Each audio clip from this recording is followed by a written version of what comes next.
petrodollar is actually a device invented by Kissinger and Nixon. The standard of living of all Americans can be traced back to here, the vast oil-rich deserts of Saudi Arabia. In the early 70s, after the Arab crisis happened with the oil embargoes, OPEC basically tripled the price of oil to the Western world. And at that time, America realized that they were vulnerable because they were importing about 70% of all the oil they consumed. To secure a reliable foreign source of oil, U.S. President Richard Nixon sent his Secretary of State and National Security Advisor Henry Kissinger to Saudi Arabia for a secret meeting. The result was a pact that still stands to this day. If Saudi Arabia, which at the time was the world's largest producer of oil, would sell the oil in US dollars, America would defend Saudi Arabia and make sure the House Assad would stay in power.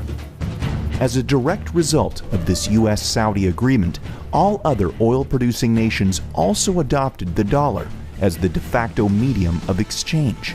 Demand for it increased exponentially all over the world, and soon it had a new name: the petrodollar. Your currency is only as strong as the demand for it, just like anything else, the supply and demand.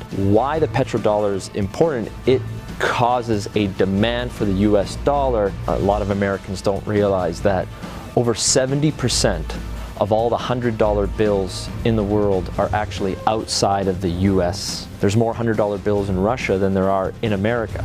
This stockpile of US dollars in countries around the world is because oil is bought and sold using the greenback. If oil starts trading in non-petrodollars, such as gold or a basket of currencies, or if China and Russia start trading in yuan and ruble rather than US dollars, that demand isn't there. And the way of life for the average American will be done.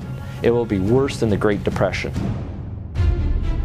To date, anyone who's potentially threatened the status of the petrodollar hasn't fared well. Libyan strongman Muammar Gaddafi publicly pushed for a Pan-African gold-backed currency that he would trade for Libya's oil. He was killed during a US-backed revolution in 2011. And just a few short years before, Iraqi dictator Saddam Hussein advocated selling oil for euros.